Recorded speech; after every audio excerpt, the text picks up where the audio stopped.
So yeah, another night of me having that revenge insomnia. Um, mentally, mentally exhausted, and I have been all week, and I know why. It's because it is time for me to let go of something. This always precludes me saying goodbye to something, and God taking me a step further. Not easy, but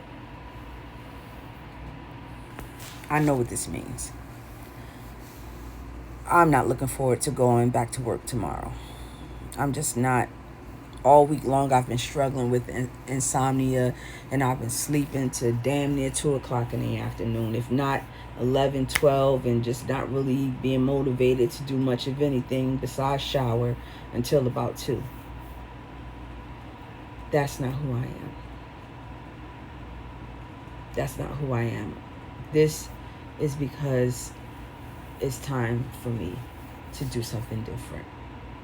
I promised myself years ago that I would leave the workforce at a specific age, and I won't say what age that is. Everything ain't for TikTok and the gram. But I'm 52 now, and I promised myself well before 60 that I would just say goodbye, and I would work on things that I'm passionate about and things that I wanted to do in life. And I know that's where God has taken me. I've healed from a lot by His grace, and I'm still healing from things. I don't know if any of you know what it's like to be in freeze. Oh my gosh, I've spent decades of my life frozen. And if you don't know what freeze is, think about, I forgot what they are in conjunction with trauma, but trauma responses. Thank you, Holy Spirit. Trauma responses, where you have freeze, fawn, flight, fight, and I think there's another one. But those are the trauma responses, right? I think there's 5. Maybe I named them all. I don't know. I can't remember them all because most of them I'm no longer in. I'm just coming out of freeze. Freeze can have you knowing you need somewhere to live, and you being afraid to go for what you want. You settling for a studio when you know you can have a house. Or if you don't want a house, a 1, 2, 3 bedroom. Sky's the limit. Freeze will have you thinking you can't have it. You don't have the money. You've lost places before because you didn't have the money. Who do you think you are to go for that? You can't have that. Freeze is nothing but fear on another level. Freeze will have you having money to get a car, and you just self-sabotaging and not getting it because you just don't believe you can handle the bill that comes with the car when you know you very well can. Freeze will have you not leaving a job or a relationship when you know neither are serving you any longer. Why are you still there? Why are you still with this person? Why? For whose benefit? Just because they want you there or you love them, or just because you have longevity in that relationship and it's comfortable, that doesn't mean that's what God has for you. Especially when you know deep down inside it's time for you to cut it. Can't always consider everybody's feelings. We're all on a different path. If that person is not your God-ordained spouse, why are you linked to them? And it's not a judgment. I'm telling you because I've been there. I've made a lot of bad choices in life, particularly when I was younger and even as an older adult, because of trauma. And I'm not evading accountability by saying that, but that is the truth. Healing or lack of healing from childhood trauma kept me frozen for a long time and kept me from getting things that I know I deserve to have, thinking that I don't deserve to have them, or because I lost an apartment before that I can't get another one because that's on my record, or Yeah, my last car, I was in a hit and run, no fault of mine, but what is the insurance going to be like now? Why would I even try? Frozen, frozen, frozen. Failed at a relationship. I'm not getting in any relationship anytime soon. Frozen, frozen. That's what freeze looks like, guys. That's what it feels like. It just feels, you're stuck and you just don't know how to get out. That's why therapy is so important. I will never frown upon therapy. And I really believe in my heart that black people really, every black person needs some form of therapy, even in the short term. Because on a whole, most black people are still reeling from the effects of slavery. Black men, 70% of black men are depressed and have anxiety and are suicidal.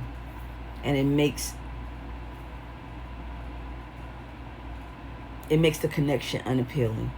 And this is why a lot of black women are choosing to date outside of their race at this point. I guess it's the same thing for black men. I'm not a black man. I can't speak for them, but I can assume it's the same thing. Trauma, the yelling.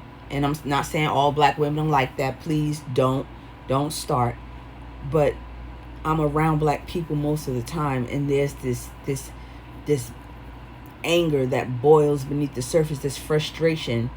And maybe not anger, that's a buzzword, but there's there's a frustration. And there's a lot of freeze and a lot of fawn and fear and flight and a lot of fight. And as you heal from things, your eyes begin to become more clear. You get more clarity, especially when you pray every day and you start to see it for what it is. And you try not to judge it, because some of that used to be you. But then once you heal from things, you don't want to be around that thing that had you sick and turmoil and trauma anymore. You don't want to be around the mindset that you can't, and that's freeze. You have taken the limits off, and you don't want to be around people who live on Limit Avenue, if you get what I'm saying. And I know you do. Not a judgment. I'm black. Who am I to judge anybody? Been there. I'm just not there anymore. I remember Tina Turner, somebody asked her what kind of music she was going to make after she left Ike. Are you going to make soul music, R&B? She was like, no, I don't want to be sad anymore. She started making rock and roll. She started dating men outside of her race. I ain't mad at none of that.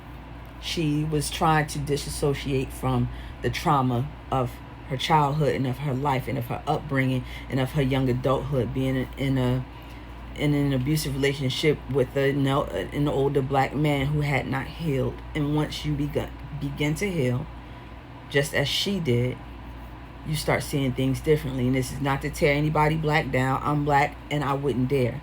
But I do try to speak truthfully, and I have my observations and my opinions. And some of these are not opinions, they are facts. Black people still need to heal. There's a lot of freeze and fear and fight and flight and even fawn when we get around white people. A lot of that's still going on. Trauma from slavery, trauma from childhood, generational trauma passed down, bloodline demons, whatever you want to call it. You know how black people talk, especially when they've been in church. Passed down from generation to generation. And no, I'm not here to tear the church down. I'm just giving you what I know and what I've experienced, and that's all anybody could ever give you. Unless they're speaking directly, God is speaking directly through them, shall I say. But yeah, so that's the thing. I'm not looking forward to going back to work. I'm out of freeze, and now the rose-colored glasses have come off, and now my eyes are open, and it's time for something new. I wish something new for you. If that's what God has for you, do not be afraid. Get out there, get you a new place, get a new car, test the waters. New relationship, if that's what God has for you and it's healthy. Make sure that you're healed before you jump into something new. Whatever it is, job, relationship, place. Don't take old demons. And Bible says you can't put old wine into new wineskins because it'll burst. Don't let what God has for you be destroyed. Heal.